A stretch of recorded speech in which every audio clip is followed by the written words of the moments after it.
শুভ সকাল বন্ধুরা, লাইফস্টাইল ম্যানুয়ালে সবাইকে স্বাগতম। আজকে বৃহস্পতিবার, 7 তারিখে, আগস্টের 7 তারিখ। অনেক দিন পর আবার ভিডিওতে আসলাম। ভিডিওটা শুরু করলাম প্রায় 8টা 14 শুরু করলাম। এখন রান্না করছি, ভাত করছি, আর কি করব জানি না। আমি আবার আজকে একটু ডাক্তারের কাছে যাব, দেখি কি রান্না করি এখন বলতে পারছি না। মেজো মেয়ে উঠেছে, উঠে ও নাতির কাপড় চোপড়গুলো ধুয়ে দিচ্ছে, কাঁথা কাপড়গুলো, লেংটি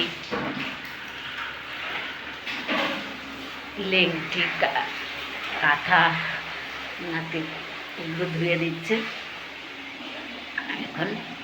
আর আমি ভাত বসিয়েছি। আর কালকে ভাত আছে, মেজো মেয়েকে দিয়ে দেবো, অফিসে নিয়ে যাবে।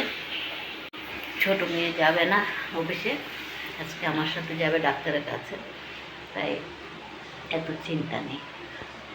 কালকের মাংসের তরকারি আছে, ওগুলো নিয়ে চলে যাবে। রেডি হয়ে গেলাম, যাব এখন ডাক্তারের কাছে। আমার ইঞ্জেকশন আছে হাতে। ছোটো মেয়ে আর আমি যাচ্ছি। আর বৃষ্টি পড়ছে, ভীষণ বৃষ্টি। আর নাতির কাপড় চোপড় সব মেয়ে ধুয়ে দিয়ে গেছে, সব মেলে দিলাম। এই ঘর বারান্দা সব মেলে দিয়েছি। ছোটো মেয়ে রেডি, যাবো এখন।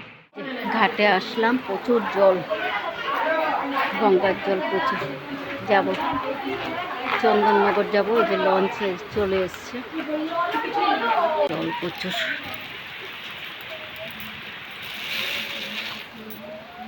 বের করো।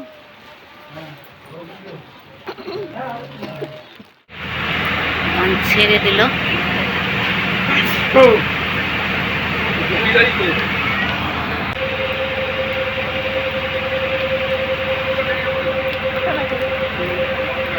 চন্দননগর নেমে গেলাম।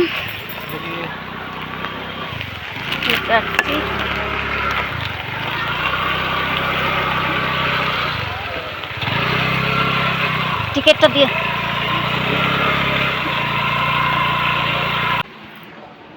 ডক্টরবাবুর চেম্বারে চলে আসলাম। এখানে কি সুন্দর জায়গা, এত সুন্দর জায়গা, বৃষ্টির জন্য দেখাতে পারবো না, বাইরে গিয়ে ভিতর থেকে দেখাচ্ছি। সামনে একটা বড় ঝিল আছে, আম গাছ প্রচুর বড়। চেম্বার,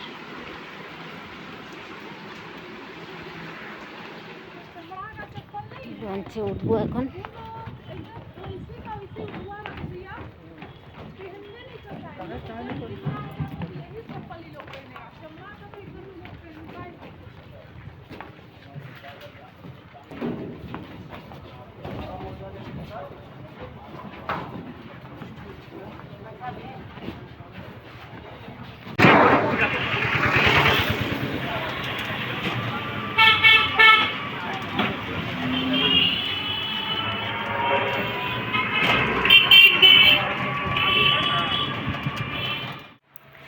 ডাক্তার কাছ থেকে চলে এসেছি, অনেকক্ষণ হয়েছে। চান টান করে গেছি, এসে আবার হাত পা ধুয়ে নিলাম। এদিকে সব নাতির কাপড় ধুয়ে নিলাম, ধুয়ে একটু অনেকক্ষণ বসেছিলাম। এখন রান্নাঘরটা পরিষ্কার করব, করে তারপর খেতে দেরি আছে। এখন কটা বাজে বাবা, 2টো বেজে যাবে। রান্নাঘরটা পরিষ্কার করে নিই, রান্নাঘরটা পরিষ্কার করবো, বাসন ধুবো, ধুয়ে খাবো। তারপর খাবো, খেয়ে দিয়ে শুয়ে পড়বো। নাতিও ঘুমায়নি, খাবে এখন, কাঁদছে। তো বাসনটা আগে ধুয়ে নিই। দুপুরে ভাত খেয়েছি, ভাত খাওয়ার পর থেকে আর ভিডিও করা হয়নি, ভালো লাগছে না মনটা, তাই ভিডিও আর করতে পারিনি। এখন আসলাম একটু শেষ করতে। দুপুরে ভাত খাওয়ার আগে এমন এক খবর আসলো, খুব খারাপ লাগছে এখন। মানে দুপুরে পর থেকে নিয়ে ফোন আসছে, আর ফোনে কথা বলছি, এই অবস্থা। আমার দেওর আছে আসামে, হঠাৎ ক্যান্সার ধরা পড়লো। সেটা মানে মাসখানিক মধ্যেই ধরা পড়লো, লাস্ট স্টেজ বলে। হঠাৎই ধরা পড়লো। তো কি বলবো, বলতে ইচ্ছা করে পারি না। এখন হাসপাতালে নিয়ে গেছে, আজকে ডিব্রুগড় হাসপাতালে নিয়ে গেছে, কিন্তু কন্ডিশন খুবই খারাপ।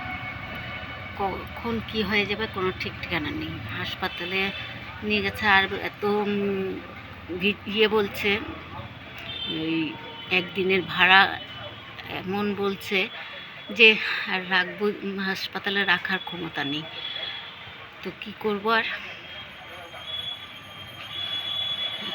বাড়িতে নিয়ে আসছে, যে কয়েকদিন থাকে বাড়িতে থাকবে, বাড়িতে রেখে চিকিৎসা তো আর এটা নেই কিছু, যেটা খেতে চাই খাওয়াবে। খাওয়া দাওয়াও বন্ধ হয়ে গেছে, মোটামুটি খাওয়া দাওয়া বন্ধই বলতে গেলে। তাও ফলের রস টস একটু দিচ্ছে, খাচ্ছে, এইটুকুই।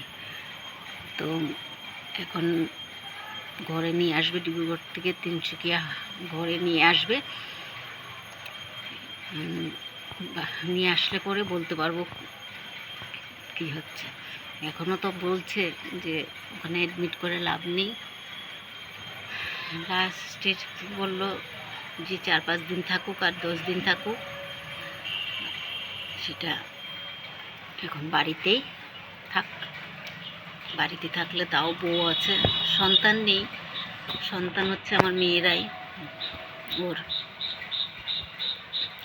তো এখন দেখা যাক, বাড়িতে নিয়ে আসুক, নিয়ে আসলে পরে কি হচ্ছে না হচ্ছে পরে জানা যাবে। বলতেও খারাপ লাগছে, যতই হোক দেওয়ার একটাই ছিল, সেটার এই অবস্থা। আর সন্তান টন্তান কেউই নেই যে কিছু করবে। বলবো হঠাৎই ধরা পড়লো। আমিও ডাক্তার কাছ থেকে এসে বসেছিলাম, তারপর যা ছিল ওগুলো দিয়ে খাওয়া দাওয়া করলাম। আর খাওয়া দাওয়া করে শুভ কি বারবার ফোন আসছে।